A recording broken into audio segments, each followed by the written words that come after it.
れだわ。 Halo guys, selamat datang lagi di channel ini bersama gue, Reborn. Buat yang baru gabung, jangan lupa dibantu like dan di subscribe ya. Pada video kali ini, kami akan kembali menceritakan dan juga menjelaskan mengenai manga spin-off Tokyo Revengers, yaitu Letter from Baji alias Surat dari Baji chapter kelima, yang kebetulan baru saja terbit secara legal di Jepang pada tanggal 11 September kemarin. Kami yakin kalian semua pasti sudah gak sabar untuk bisa tahu mengenai bagaimana kisah pertarungan hebat antara Divisi 1 Toman melawan geng Killer Bee, yang pada saat ini sedang menyerang sekolah Chifuyu, Baji dan juga Ryusei. Oleh karena itu, tanpa berlama-lama lagi, yuk langsung kita mulai aja semua pembahasannya.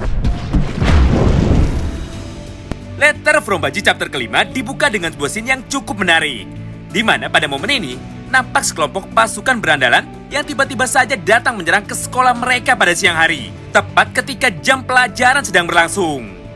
Melihat semua hal itu, Chifuyu pun seketika tersadar bahwa kelompok berandalan yang menyerang ini adalah musuh bebuyutan dari divisi pertama geng Toman yang bernama geng Killer Bee. Oleh karena itu, Chifuyu pun dengan cepat langsung berlari masuk ke dalam sekolah dan berniat untuk memberitahu Baji. Namun di tengah perjalanannya, Chifuyu baru ingat bahwa Baji tidak mungkin bisa bertarung secara serius di area sekolah ini.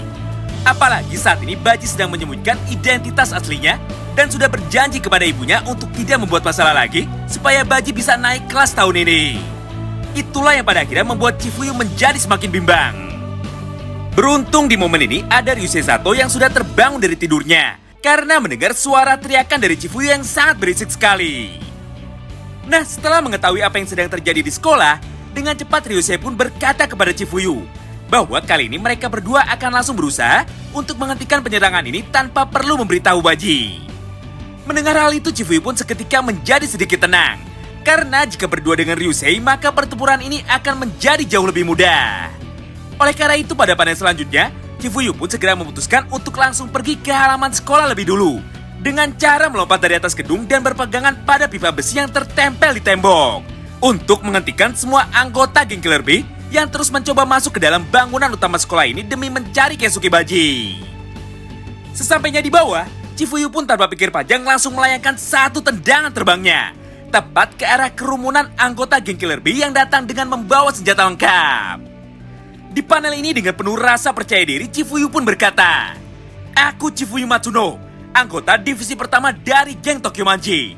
Tidak peduli apapun yang terjadi, aku tidak akan pernah membiarkan kalian melewatiku dan masuk ke dalam bangunan sekolah." Pada panel selanjutnya, Chifuyu pun terlihat mampu menahan dan juga mengalahkan sebagian besar anggota geng Killer Bee tanpa terluka sedikit pun. Namun di tengah ketegangan ini, tiba-tiba saja terdengar suara teriakan dari siswa lain yang ada di dalam sekolah. Di momen inilah Chifuyu baru sadar bahwa ternyata kelompok geng Killer Bee melakukan penyerangan dengan cara membagi dirinya ke dalam dua kelompok, di mana kelompok pertama akan menyerang dari gerbang depan sekolah, sedangkan kelompok yang kedua masuk dari pintu belakang sekolah. Scene pun kini berpindah. Setelah beberapa saat berlalu, semua anggota geng Killer Bee yang masuk dari arah pintu belakang pun akhirnya berhasil menemukan Baji, yang pada saat itu sedang belajar dengan santai di dalam ruangan kelas. Melihat hal itu, tentu saja Baji tidak bisa tinggal diam. Di momen ini, Baji pun seketika langsung memasang wajah seriusnya dan bersiap untuk langsung mengajar serta menghabisi semua anggota geng Killer Bee yang nekat menyerangnya. Sayangnya pada panel ini, Baji tiba-tiba saja kembali teringat dengan janji yang telah dia ucapkan kepada ibunya, bahwa dia tidak akan pernah bertarung lagi di area sekolah, apalagi ketika ada siswa lain yang melihatnya. Oleh karena itu, Baji tiba-tiba saja langsung mengendurkan kepala tangannya dan tidak jadi mengajar semua anggota geng lawan. Akibatnya Baji pun saat ini hanya bisa terus bertahan, tanpa ada niat sedikit pun untuk melakukan serangan balik. Tapi karena jumlah dari anggota geng Killer Bee terlalu banyak, akhirnya dia pun kesulitan dan tidak mampu mengendalikan jalannya pertempuran besar di dalam lorong sekolah ini. Hingga pada akhirnya, salah satu dari anggota geng Killer Bee bisa muncul dari arah belakangnya dan langsung menghantamkan tongkat besinya tepat ke arah kepala Baji. Namun ternyata tidak hanya sampai di situ saja kejutannya. Karena belum sempat Baji berdiri dan bersiap untuk menahan serangan selanjutnya, tiba-tiba saja sudah muncul satu orang berandalan lagi di hadapan Baji yang sedang mengayunkan pipa besinya kembali untuk menghantam wajah Baji. Beruntung di momen ini Ryusei Sato datang tepat waktu dan langsung menendang wajah dari berandalan tersebut sangat keras hingga langsung tersungkur ke lantai dan tidak mampu bangkit kembali. Pada panel ini, dengan cepat Ryusei pun segera membantu Baji berdiri dan menanyakan bagaimana kondisinya. Mengingat banyak sekali luka di tubuh Baji akibat pukulan benda tumpul berkali-kali. Mendengar hal itu, Baji pun seketika langsung meresponnya. Bahwa saat ini dia sama sekali tidak bisa melawan balik, ditambah tangan kirinya pun sudah patah. Akibat terus-menerus menahan pukulan pipa besi yang digunakan oleh semua anggota geng Killer Bee. Tidak hanya sampai di situ, dengan penuh emosi Baji pun kembali melanjutkan semua perkataannya. Sial, andai saja mereka menyerangku saat berada di luar sekolah, maka aku tidak akan segan-segan untuk langsung menghabisi mereka semua tanpa ampun sedikit pun. Scene pun kembali berpindah. Setelah beberapa saat berlalu, kondisi lorong sekolah ini semakin lama semakin dipenuhi oleh seluruh anggota geng Killer Bee yang terus-menerus berdatangan, baik dari arah depan ataupun dari arah belakang. Sementara itu, Baji dan Ryusei pun sama sekali tidak bisa bertarung serius dan hanya bisa terus bertahan. Hingga pada suatu titik, sebuah kejutan besar pun kembali terjadi. Di mana pada momen ini, terdengar suara teriakan Chifuyu dari arah luar jendela yang langsung melompat untuk kembali melayangkan tendangan terbangnya ke arah kerumunan anggota geng Killer Bee. Hurra! Melihat semua hal itu, Ryusei pun langsung bertanya, "Hah? Kenapa kau malah naik ke sini? Bukannya kau sedang sibuk bertarung melawan semua berandalan yang masuk dari arah pintu depan?" Mendengar pertanyaan itu, Chifuyu pun dengan cepat langsung meresponnya. "Tenang saja Ryusei, aku sudah mengalahkan semua anggota Killer Bee yang masuk dari gerbang depan sekolah." Tidak hanya sampai di situ, Chifuyu pun kembali melanjutkan semua perkataannya. "Baji, saat ini kau tidak perlu bertarung juga. Serahkan saja semua ini kepada kami, karena aku dan Ryusei pasti bisa mengalahkan mereka semua." Mendengar ucapan dari Chifuyu tersebut, Baji dan Ryusei pun hanya bisa tersenyum sambil berkata, "Hah, apakah kau ini seorang monster?" Pada panel selanjutnya, Baji, Chifuyu dan Ryusei pun akhirnya memutuskan untuk pergi ke atap sekolah dan memancing semua anggota geng Killer Bee untuk mengikutinya. Karena saat ini hanya atap sekolah sajalah satu-satunya area terbuka yang paling mudah diakses jika ingin mengalahkan semua anggota geng Killer Bee sekaligus tanpa terlihat oleh para siswa lainnya. Di momen ini dengan cepat mereka bertiga pun terus berlari menaiki anak tangga sambil bergantian menghajar semua orang anggota geng Killer Bee yang mencoba mendekati Baji. Melihat hal tersebut, kapten dari geng Killer Bee pun sama sekali tidak terlihat khawatir. Dia pun dengan santai malah berkata bahwa cepat atau lambat mereka semua pasti akan menghancurkan divisi 1 geng Toman. Karena tidak mungkin Ryusei dan Chifuyu bisa terus bertahan jika harus bertarung sambil melindungi kapten mereka yang sedang terluka. Scene pun kini berpindah.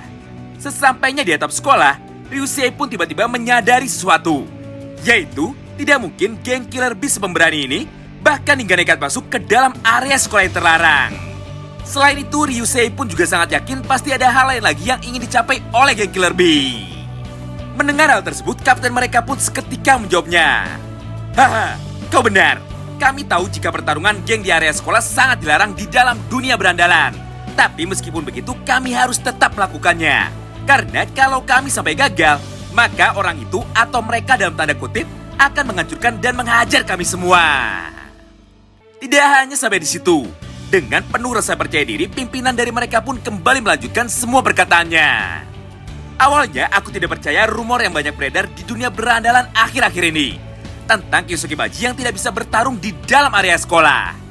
Namun setelah melihat langsung, aku baru percaya dengan rumor itu, bahwa ternyata memang benar adanya. Semua informasi yang dibagikan oleh orang itu adalah sebuah fakta." Mendengar hal tersebut, tentu saja Baji, Ryusei, dan Chifuyu seketika menjadi sangat terkejut. Chifuyu pun bahkan langsung bertanya kepada mereka, "Hah? Dari mana kalian tahu semua hal itu?" Mendengar pertanyaan tersebut, pimpinan mereka pun langsung meresponnya dengan tenang. "Saat ini kalian tidak perlu banyak bicara lagi. Satu-satunya hal yang perlu kalian lakukan hanyalah memohon ampun. Jika kalian mau melakukan hal itu, maka tidak akan ada hal buruk yang terjadi kepada kalian. Geng yang membantu kami adalah kelompok kriminal Yotsuda Kaidan.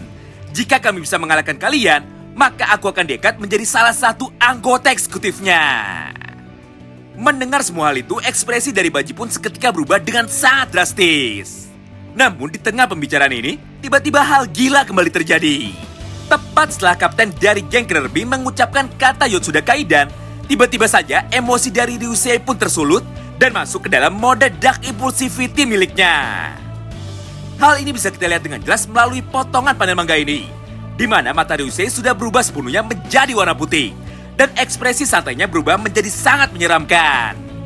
Pada panel selanjutnya, Ryusei pun tanpa ampun langsung menghantam wajah Kapten Geng Killer Bee, menggunakan kepalan tinjunya dengan sangat keras sekali. Bahkan sampai membuat masker fiber yang dipakai oleh Kapten itu hancur berkeping-keping.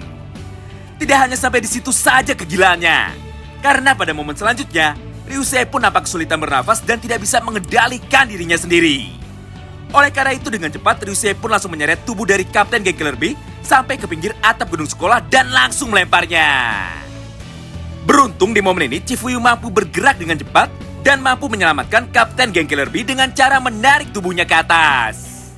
Melihat kegilaan tersebut, Baji pun tidak tinggal diam saja. Di panel ini dia pun kembali berjalan ke arah Ryusei dan langsung menamparnya sambil berkata, "Woi idiot, kendalikan amarahmu." Setelah ditampar oleh Baji, perlahan-lahan kesadaran dari Ryusei pun kembali. Matanya yang awalnya berwarna putih sudah kembali lagi ke mode normal. Di panel ini dengan penuh rasa bersalah, Ryusei pun meminta maaf dan langsung pergi meninggalkan atap sekolah ini untuk menenangkan dirinya. Chifuyu yang menyaksikan semua itu di depan matanya pun sama terkejutnya. Dalam hati dia berkata, "Ryusei, kenapa tiba-tiba saja kau langsung hilang kendali setelah mendengar nama Yotsuda Kaidan? Siapakah sebenarnya kau ini?" Wow, menarik banget bukan? Berdasarkan semua isi cerita di atas, ternyata ada 2 buah informasi penting yang sangat menarik sekali untuk kita bahas pada video breakdown selanjutnya. Pertama, ternyata Geng Killer Bee hanyalah sebuah pion yang digunakan untuk mencelakai Baji. Nah, jika mereka semua berhasil, maka ketua Geng Killer Bee akan diangkat menjadi anggota eksekutif dari kelompok Yotsuda Kaidan. Kedua, ternyata Ryusei memiliki dark impulsif juga sama seperti Mikey dan juga Tyrannosaurus. Terima kasih banyak yang sudah simak video ini sampai habis ya. Sampai jumpa lagi di pembahasan selanjutnya. Salam berkuantam.